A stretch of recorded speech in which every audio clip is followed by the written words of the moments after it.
ധനഹ 2 വിശുദ്ധ സുവിശേഷം 21 15 മുതൽ 19 വരെയുള്ള തിരുവചനങ്ങളിലെ വിശകലനം.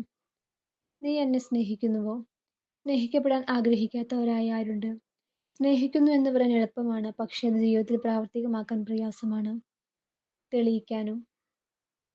ഇറോസ്, ഫിലിയ, സ്റ്റോർജ്, അഗാപ്പെ എന്ന ഗ്രീക്ക് പദങ്ങളിൽ സ്വാർത്ഥത ഏതുമില്ലാത്ത ദൈവസ്നേഹത്തെ ഓർമ്മിപ്പിക്കുന്ന അഗാപ്പെ എന്ന ഉത്തരമാണ് യേശു കേൾക്കാൻ ആഗ്രഹിക്കുന്നത്. 3 തവണ തള്ളിപ്പറഞ്ഞവനോട് 3 തവണ സ്നേഹിക്കുന്നു എന്ന് ആവർത്തിച്ച് ഏറ്റുപറയിപ്പിച്ചുകൊണ്ട് സ്നേഹത്തിന്റെ ആഴം ഉറപ്പിക്കുകയാണ് യേശു. മനുഷ്യന്റെ സ്നേഹത്തിന് വേണ്ടി ദാഹിക്കുന്ന യേശുവിനെയാണ് നാം ഇവിടെ കാണുക. മനുഷ്യനോടുള്ള ദൈവസ്നേഹത്തിന്റെ പ്രതീകമാണ് പത്രോസ്.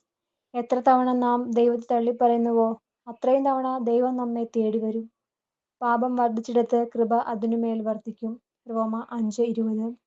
99നെയും ഉപേക്ഷിച്ച് നഷ്ടപ്പെട്ട ഒന്നിനെ തേടി കണ്ടുപിടിച്ച് തോളിലേറ്റുന്ന നല്ല ഇടയൻ ക്ഷമിക്കുന്ന സ്നേഹത്തിന്റെ പ്രതീകമാണ് അനുയായികളായ നമുക്കുള്ള മാർഗനിർദ്ദേശവും.